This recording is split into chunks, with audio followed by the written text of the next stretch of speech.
अस्सलाम वालेकुम। Previous video के अंदर हमने पॉलिटिकल एंड इकोनॉमिक इंस्टीट्यूशंस को पढ़ा था। उसका वो फर्स्ट पार्ट था और ये सेकंड पार्ट है। इसमें हम ट्रेड यूनियंस पढ़ेंगे। Industrial interest groups are formal organisations concerned with the interest of their members. There are two broad types, employers association and for employees trade unions and professional associations. वो कहता है कि जो industrial interest groups हैं ये formal organisation के साथ इनकी कंसर्न होती हैं और इनका सबसे बड़ा जो कंसर्न है वो क्या है कि मेंबर्स का इंटरेस्ट क्या है, उसके जो ऑर्गेनाइजेशंस के जो मेंबर हैं उनका क्या इंटरेस्ट है। और यहाँ पे दो टाइप्स इन्होंने बताई हैं। एक तो एम्प्लॉयर्स एसोसिएशन है। एम्प्लॉयर वो बंदे हैं जो हायर करते हैं, जो जॉब्स देते हैं। और employees trade unions professional association जिसमें जो बंदे काम करते हैं उनके इंटरेस्ट की बात की जाती है। In practice employees make much more use of formal interest group organisations than employers. जो एम्प्लॉयज़ हैं वो ज़्यादा इंटरेस्ट ग्रुप ऑर्गेनाइजेशंस बनाते हैं एम्प्लॉयर्स की in place of on employers. This is partly because employers are supposed to be in competition with each other. जो employers हैं यानी जो मालिक हैं वो एक दूसरे के साथ कंपटीशन रखते हैं। उनका कंपटीशन जो है वो नीचे जो उनके एम्प्लॉयज़ होते हैं उनके साथ नहीं होता, बल्कि जितने भी मालिकान होते हैं डिफरेंट ऑर्गेनाइजेशंस के, इंडस्ट्रीज़ के, उनका आपस में मुकाबला होता है। And it is often easier and more convenient for them to consult informally and in private. The main purpose of the trade union is to protect and improve the pay and working conditions of their members.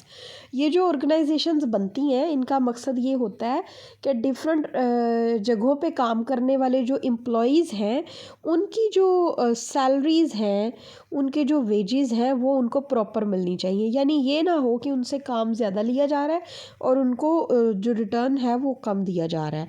Issues of job security, participation in management and even environmental and social issues can also fall with in their range of concern. ये सारे issues को वो discuss करते हैं, security के और management के और एनवायरमेंटल और सोशल। यानी एक बंदा जो है उसने एक इंडस्ट्री क्रिएट की है, उसकी वजह से माहौल डिस्टर्ब हो रहा है, कल्चर सोसाइटी डिस्टर्ब हो रही है। वो अपने लोगों को सैलरीज़ टाइम पे नहीं दे रहे या उनसे ज़्यादा काम ले रहे हैं लेकिन सैलरीज़ कम दे रहे हैं। तो ये सारी चीज़ें ये ट्रेड यूनियंस देखती हैं। The concept of power and authority. The political institution is the social structure concerned with the use and distribution of power within a society. Political institutions किस लिए बनाए जाते हैं ताकि सोशल स्ट्रक्चर जो है उसमें देखा जाए कि किसको कितनी पावर मिलनी चाहिए और किस तरह से वो उस पावर का यूज़ करेगा। For the greater part of human history states didn't exist at all. Through out the history अगर हम देखें तो हमें ज़्यादातर हिस्ट्री जो है उसकी एग्जिस्टेंस नहीं मिलती। Though there were not separate political authorities in hunting and gathering communities yet people have to take certain important decisions about how to spend their time and resources. अगरचे पॉलिटिकल अथॉरिटीज़ जो थी वो separate नहीं थी hunting के अंदर, gathering के अंदर। यानी देखें अब डिफरेंट ग्रुप्स ऑफ पीपल जो हैं वो कोई एक जगह है जहाँ से नेचुरल रिसोर्सेज हैं जो वहाँ से उनको ले रहे हैं, किसी चीज़ की हंटिंग कर रहे हैं, किसी जानवर का शिकार करके उसका गोश्त खाते हैं। तो किसी का कंट्रोल तो होगा ना जो उनको गाइड करेगा कि भाई किस तरह से हमने कितनी मिकदार में करनी है हंटिंग। ये तो नहीं है कि एक ग्रुप जो है वो अगर वो ज़्यादा ताकतवर है तो वो ज़्यादा से ज़्यादा समेटता रहे और बाकी लोग जो है वो देखते रहे। तो इस तरह से किसी न किसी को अथॉरिटी देनी पड़ती है ताकि दूसरों के जो राइट्स हैं उनको वो प्रोटेक्ट कर सके। These decisions have often had critical consequences for the survival of the society when people show differences in their belief beliefs about the correctness of one choice to another, they must come to some agreement about how final decisions will be made in their society.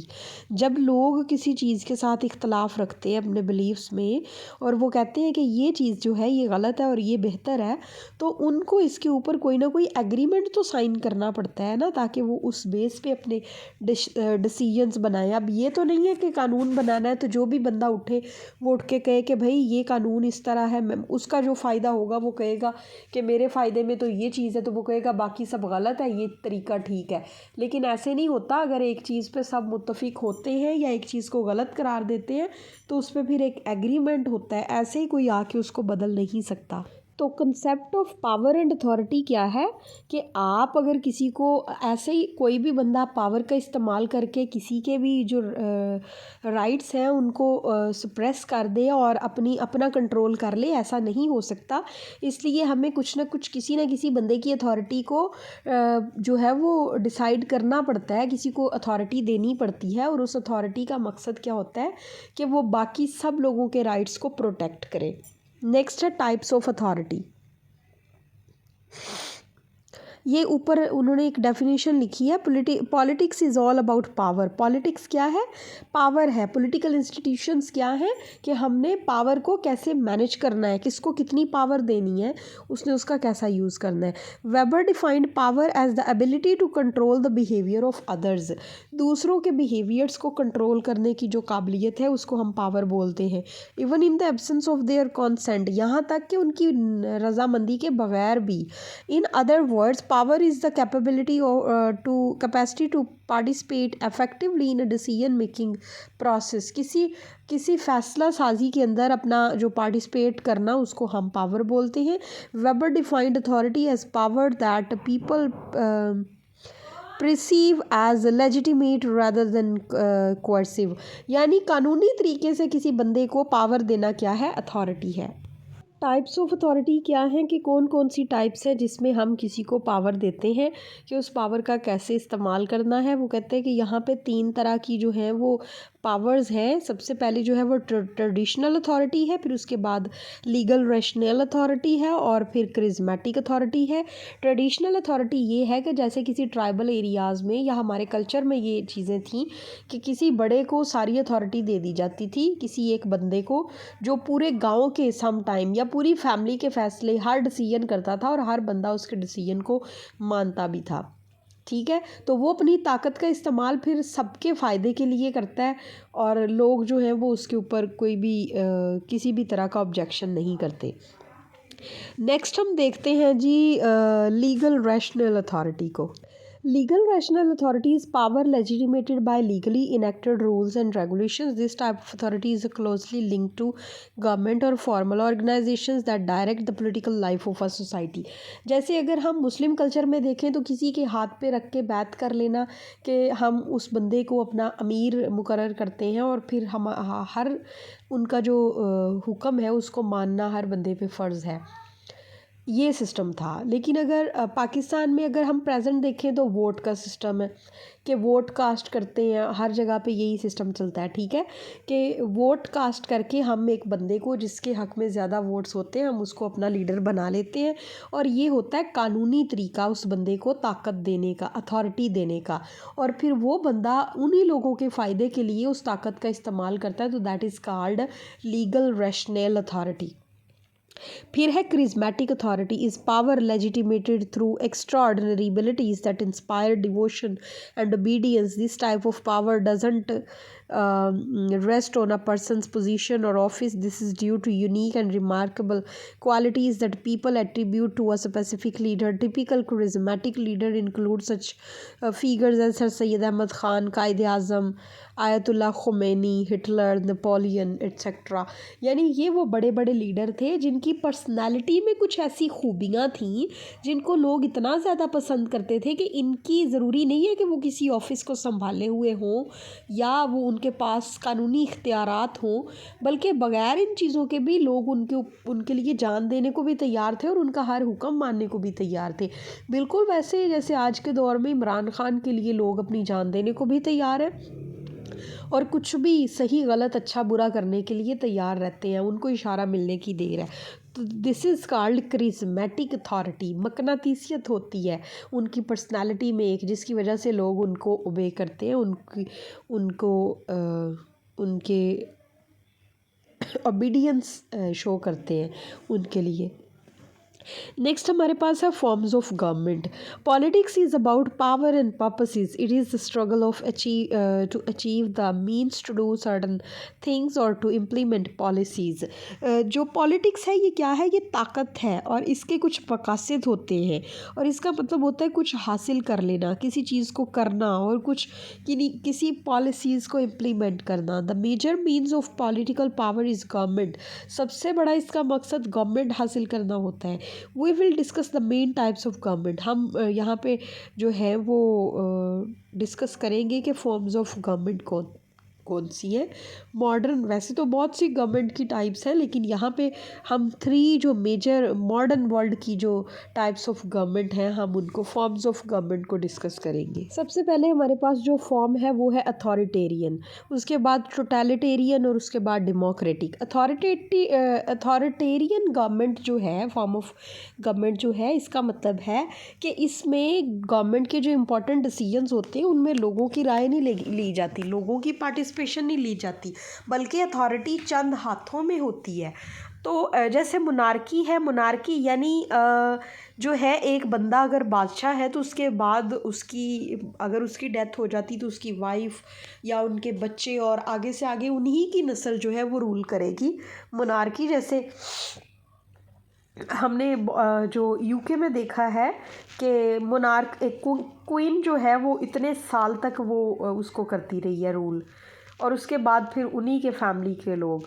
और इसी तरह dictatorship है Saudi अरब। इसके अलावा ये monarchy जो है, monarchy system जो है ये सऊदी अरेबिया और कुवैत में भी देखने को मिलता है। यानी सऊदी जो किंग है उनकी फैमिली ही आगे से आगे रूल करती। डिक्टेटरशिप जो है ये भी एक एग्जाम्पल है। इसमें भी किसी एक बंदे के हाथ में ताकत होती है, ठीक है, और गवर्नमेंट जो पब्लिक है, आम लोग हैं, उनका इसमें कोई हाथ नहीं होता। जैसे फैशिज़्म है, कम्युनिज़म है, और ये सारी एग्जांपल्स हैं इसकी।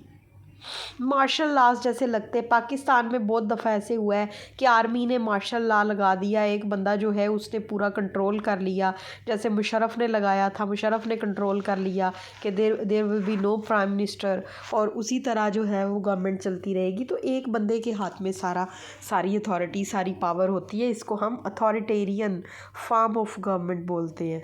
नेक्स्ट हमारे पास है टोटलिटेरियनिज्म।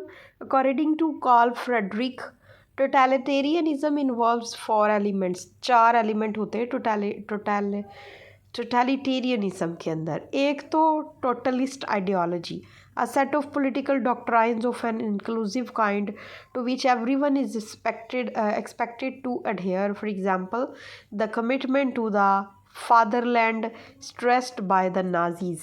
ये एग्जाम्पल के तौर पे उन्होंने कोट किया है कि डिफरेंट वहाँ पे जो हैं वो आइडियोलॉजीज़ होती हैं, लेकिन उनको कंबाइन करके एक ही सिस्टम बना लिया जाता है और फिर उसके ऊपर सब ने उसको एक्सेप्ट करना होता है, ठीक है। Totalist ideology. दूसरा है single party committed to this ideology and usually led by one individual a dictator. एक जो है वो आइडियोलॉजी के ऊपर एक सिंगल पार्टी होती है और उसको एक ही बंदा लीड करता है, जिसको डिक्टेटर बोलते हैं, यानी डिक्टेटरशिप भी इसके अंदर आ जाती है। A secret police seeking out and punishing those said to be enemies of the regime।